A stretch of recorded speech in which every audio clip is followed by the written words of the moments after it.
What is up, Summoners? My name is Nathan Ng, and I've got some news about League's upcoming new champion, Viego, just for you. He's gonna be released in patch 11.2, and we got some abilities to go over. I know you guys want to know about him, so I won't keep you guys waiting long. Just know that we're running a giveaway right now, so check out the description for a link and join our Discord to find out more. Now let's jump right into it.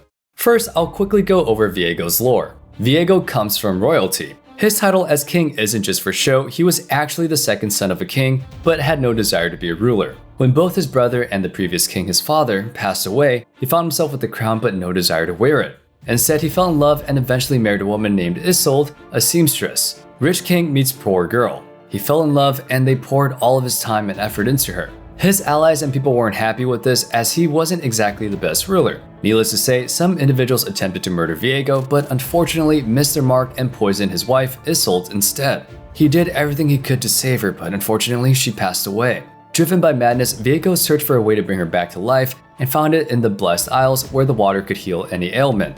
Viego brought his men and attacked the Blessed Isles, killing anyone in the way until he managed to bring his wife's corpse to where the Blessed Waters could be found. She came back to life, but not in the fashion Viego has hoped. She was quite angry and took Viego's enchanted blade and stabbed his heart with it. The magic of the sword and the waters clashed and caused a massive event that imprisoned the Isles and everything within it, turning them undead. 1,000 years later, Viego has risen without the recollection of these events, but still retaining that love-driven rage fueling his desire to find his wife once more.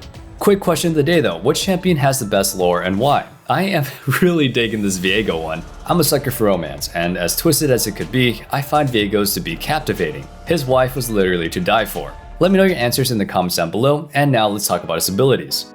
Viego's passive is Sovereign's Domination. Fitting for a king, isn't it? Viego can temporarily take control of the enemy champions that he helps kill, healing for a portion of the max health. When possessing an enemy, he gains their items, attacks, and non-ultimate abilities, as well as access to a free cast of his own ultimate. Another bonus you get when possessing an enemy is that you gain bonus movement speed towards an enemy champion. This is without doubt going to be a defining characteristic of his gameplay. Easily one of the most iconic abilities in the game now, players will not have to choose wisely between who to possess, or if they should even possess an enemy champion. I mean, do you really want to transform into Soraka into the middle of a hectic teamfight? Well, maybe if one of your carries is super fed, I guess. Next is Viego's Q. It's called, well, I don't know if anybody should be shocked, humored, or just disappointed with this, Blade of the Ruined King. So it's an item and an ability now, and that will be totally fun for shoutcasters. The passive effect is that Viego's attacks deal a percentage of his target's current health as bonus on hit. Very creative, right? However, when Viego attacks an enemy he recently hit with an ability, the attack strikes twice. The second strike siphons health from the target instead of dealing regular damage, but can still critically strike and apply on-hit effects. Now, when Viego possesses an enemy, he retains this effect. The active effect is now a simple one. When cast, Viego stabs forward with his blade, damaging all enemies hit. With Blade of the Ruined King built into his passive, will it even be worth buying the same item on him? I mean, probably, because they'll stack, and I wouldn't be surprised either way. Viego's W is called Spectral Maw. Viego charges up and dashes forward, hurling a black mist that stuns and damages the first enemy hit.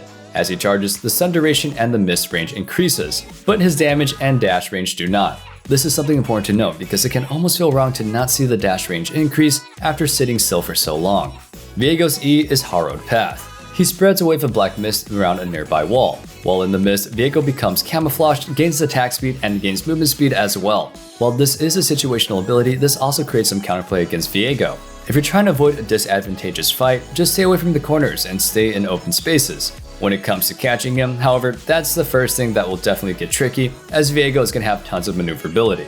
Finally, his ultimate is called Heartbreaker. When cast, Viego discards any of the bodies that he's currently possessing and teleports forward. He attacks the enemy champion with the lowest percentage of health if they're in range, dealing bonus damage based on missing health and knocking other champions that are in the range anyway.